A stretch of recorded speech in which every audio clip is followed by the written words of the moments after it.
Baik teman-teman, di sini kita mendapatkan orderan untuk memperbaiki router Starlink Gen 2 ya. Jadi router ini tidak ada daya dan tidak ada jaringan internetnya teman-teman ya. Nah, sebelum kita perbaiki router ini, yuk mari kita bahas apa itu Starlink ya teman-teman. Secara garis besar, Starlink adalah layanan internet berkecepatan tinggi yang didistribusikan melalui satelit orbit rendah ya teman-teman, atau LEO. Berdasarkan data terakhir dari SpaceX, jumlah satelit LEO di luar angkasa ini ada ribuan ya teman-teman. Sehingga pendistribusian data internet ini akan cepat dan mencakup area yang luas ya, seperti area terpencil ataupun lautan ya. Nah, agar prinsip kerja dari Starlink ini lebih mudah dibayangkan, yuk mari kita lihat animasi berikut teman-teman. Baik teman-teman, di sini sudah ada animasi yang menjelaskan mengenai prinsip kerja dari Starlink ya. Nah, jadi di sini ada bagian antena ya atau dish. Antena ini akan menerima ataupun mengirim sinyal dari pengguna ya teman-teman ke satelit LEO terdekat ya. Nah, satelit LEO ini atau low Earth orbit ini jumlahnya ada ribuan ya di angkasa. Jadi itulah mengapa Starlink dapat mengakses internet di daerah terpencil ya maupun di lautan ya. Nah, jadi satelit LEO terdekat dengan antena dish ini akan berkomunikasi dengan satelit LEO terdekat dengan ground station ya teman-teman, melalui laser link ya. Nah, data dari pengguna diteruskan akhirnya ke ground station ya teman-teman. Ground station ini merupakan perangkat yang terhubung dengan jaringan internet berkecepatan tinggi ya, melalui kabel fiber optik. Nah, inputan data dari pengguna tadi akan direspon oleh jaringan internet, kemudian respon tadi akan dikirim oleh ground station berupa output data ya, melalui satelit LEO dan antena dish ya, sehingga akhirnya akan diterima oleh pengguna lagi ya output datanya. Dan begitu juga seterusnya ya teman-teman, seperti looping ya. Oke, sekarang kita lanjut ke perbaikan ya. Sini kita perlu untuk membuka cover dari Starlink ini ya teman-teman. Cuman ini lemnya cukup keras ya, sehingga jika hanya menggunakan pengungkit akan cukup sulit ya. Sekarang kita gunakan hot blower ya teman-teman. Kita bisa mengarahkan hot blower ini uap panasnya ke sisi-sisi dari cover Starlink ini ya, kanan kiri atas bawahnya ya teman-teman, tempat dimana lemnya tertempel ya. Ulangi sampai beberapa kali hingga dirasa lemnya sudah cair ya teman-teman dan mudah untuk kita buka ya. Jika sudah, kita bisa gunakan pengungkit kembali ya untuk membuka covernya perlahan ya teman-teman, dengan dapat terlihat sudah mulai terbuka ya. Kita lakukan cara yang sama untuk sisi-sisi lainnya ya teman-teman, sehingga nantinya semua sisi akan terbuka ya. Nah, di sini akhirnya cover Starlink ini telah dapat dibuka ya. Kita tinggal angkat saja. Kita lihat di dalamnya ya teman-teman seperti apa. Nah, ini bisa kita lihat lemnya ya, semua sisi dilem dengan lem yang cukup kuat ya. Nah, selanjutnya kita perlu melepas bracket grounding ini ya teman-teman. Kita perlu membongkar lemnya ini ya, yang berwarna putih. Kita bisa panaskan menggunakan solder ya atau pemanas lainnya pada lem ini ya, sehingga lem ini akan mencair teman-teman. Lakukan cara yang sama pada semua lem yang mengelilingi bracket ini ya teman-teman.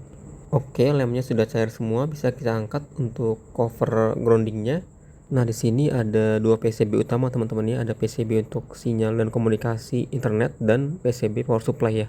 Kita masih harus membuka lemnya lagi teman-teman ya, sama seperti cara sebelumnya, gunakan solder atau pemanas lainnya ya untuk melelehkan lemnya ya. Oke, sudah terbuka, bisa kita angkat ya untuk PCB sinyal dan komunikasi internetnya ya teman-teman. Seperti ini ya rangkaiannya. Nanti bisa kita tes ya. Nah, ini ada PCB power supply ya teman-teman ya. Inilah yang perlu kita cek terlebih dahulu ya teman-teman. Kita masih harus membuka lemnya ya teman-teman, agar bisa kita angkat PCB-nya, agar kita bisa ukur dari kaki-kakinya ya. Lakukan secara perlahan ke semua lem yang ada ya teman-teman.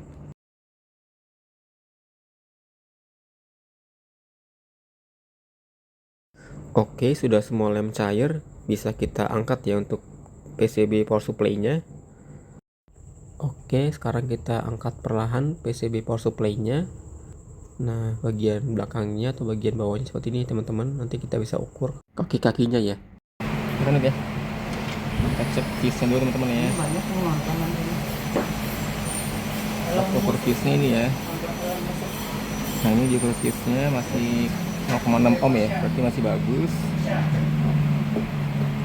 Kemudian ini ada ini ya teman-teman, varistor ya. Kita cek juga untuk varistor. Harusnya dia menunjukkan prestasi tinggi ya.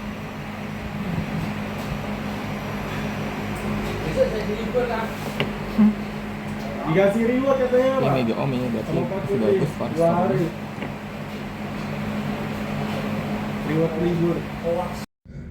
Oke teman-teman, karena pengukuran fuse dan varistornya masih bagus, kita coba lanjut untuk sambungkan ke power 220 voltnya ya. Kita coba cek untuk penyearahnya dan blok regulator tegangannya teman-teman.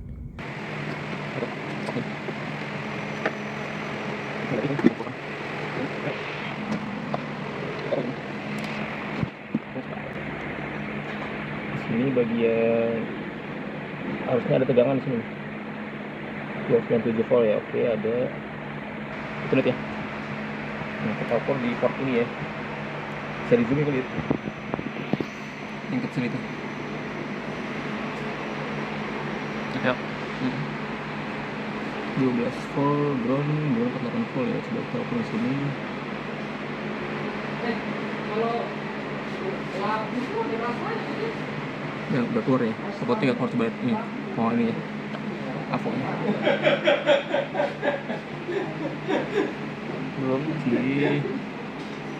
12 volt belum.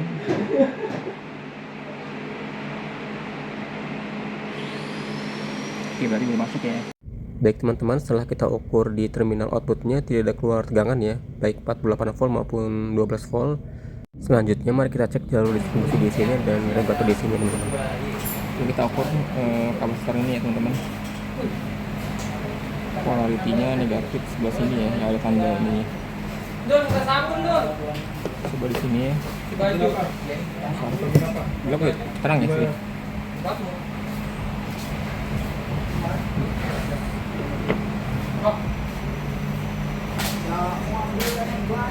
Tiga, oke.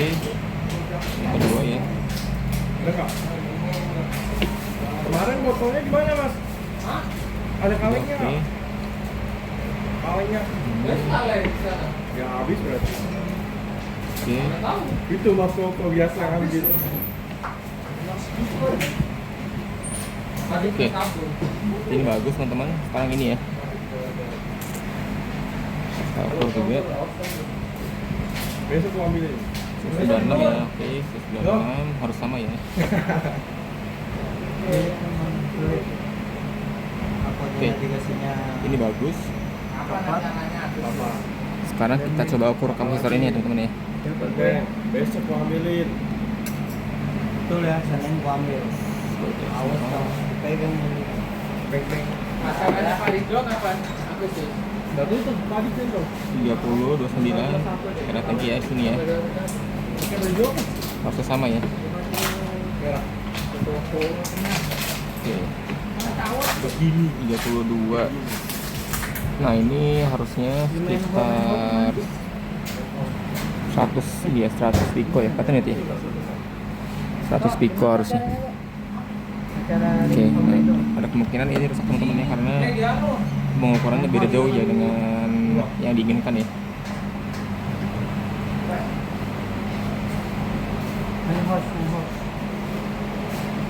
Hidup selalu gitu. Nah, 3 nggak salah.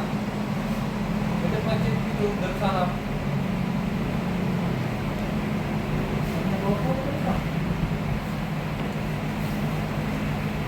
Ini ya, kurang ini minus.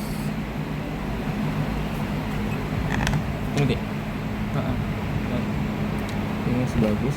Setelah dilakukan pengukuran pada beberapa kapasitor pada jalur DC ya, ditemukan 2 kapasitor yang rusak ya, kemungkinan rusak, yaitu kapasitor VCC ini ya, startup VCC untuk PWM ya, karena nilainya terukur hanya 29 mikrofarad ya, harusnya 100 mikrofarad, dan ada indikasi kapasitornya bulging ya, atau seperti habis meledak ya, karena bagian atasnya terlihat menggelembung ya. Nah, di sini kita memutuskan untuk mengganti kapasitor tersebut ya, teman-teman, dengan membeli yang baru dengan spesifikasi 100 mikrofarad 50 volt ya, yang ada harusnya 35 volt, tapi tidak masalah, bisa kita pakai ya. Oke teman-teman, selanjutnya kita coba untuk meremove ya kapasitor yang rusak tersebut untuk kita ganti dengan yang baru ya. Kita bisa menggunakan solder untuk memanaskan timah yang ada di existing, kemudian kita bisa hisap menggunakan vakum ya teman-teman. Oke, untuk kapasitor yang lama telah kita cabut ya. Kita sekarang akan menyolder kapasitor yang baru teman-teman. Jangan lupa untuk memasangnya jangan sampai terbalik ya untuk polaritas plus minusnya teman-teman ya, sesuaikan dengan yang sebelumnya ya.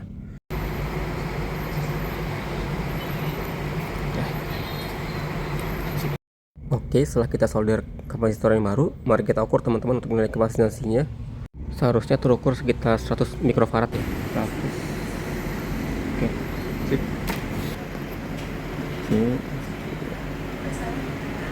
Sip.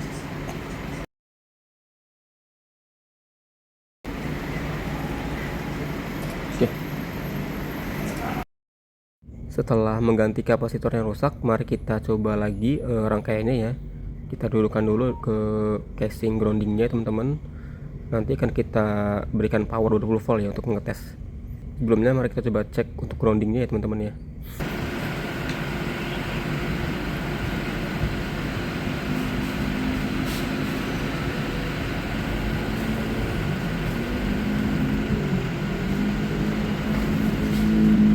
Coba nih.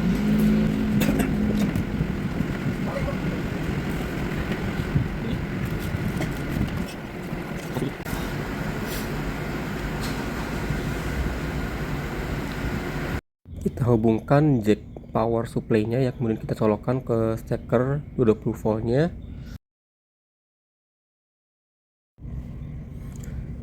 Oke, setelah tersambung dengan power supply 20 volt AC, mari kita coba ukur lagi output portnya ya teman-teman, terminalnya di 48 volt dan 12 voltnya ya. Nah, kalau kena, kalau kontak short. Beli, aku udah beli kuota banyak-banyak loh, beli 60 giga ini. Oke teman-teman, di sini kita ukur di terminal 48 volt, terukur ya 48 volt juga. Artinya board power supply ini telah berfungsi dengan baik kembali ya. Oke, berarti kita bisa install kembali ya untuk modul Starlink ini, kita beri lem kembali ya. Oke, kita hubungkan kembali untuk board PCB komunikasi dan network internetnya teman-teman. Kita paskan dengan terminal output port dari power supply ya, PCB power supply. Kemudian kita kencangkan dan kita beri lem kembali ya teman-teman.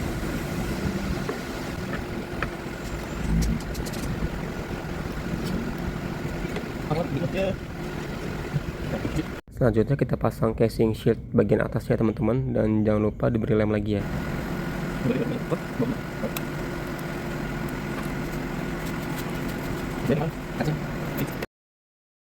Kemudian pasang semua aksesoris yang tadi kita lepas ya teman-teman. Dan terakhir kita pasang cover atasnya. Kita bisa gunakan lem tembak ya untuk melemnya kembali ya. Oke, setelah semua komponen rotor Starlink ini terpasang semua, mari kita coba final verifikasi ya. Kita hubungkan dengan power lagi. Nanti bisa kita pastikan dari lampu LED on ya di bagian bawah rotor ini ya. Wah, nyala bro. Nyala bro. Nyalakan Ki. Putih ya? Nyala. Oke teman-teman, sekarang mari kita coba install kembali router ini ke antena disknya dan ke router eksternal ya teman-teman, untuk membagi jaringan internetnya ke semua section ya. Begini ya? Kencangkan sampai terdengar bunyi klik teman-teman ya untuk port adaptor ini ya. Oh, bunyi deh bro. Oke, udah ya.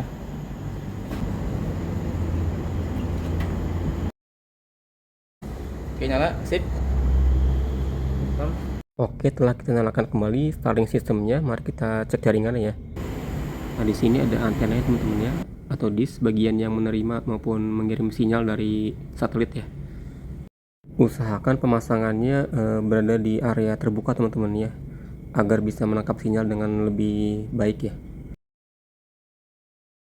Nah, kabel antena tersebut tersambung dengan adapter Starlink ini ya teman-teman. Di adapter Starlink ini ada port untuk kabelan ya, bisa kita hubungkan dengan router eksternal ya teman-teman, atau switch eksternal untuk membagi jaringan ya teman-teman. Nah, jika terdapat indikasi LED blinking pada TP-Link ini, artinya jaringan internet telah tersedia teman-teman ya.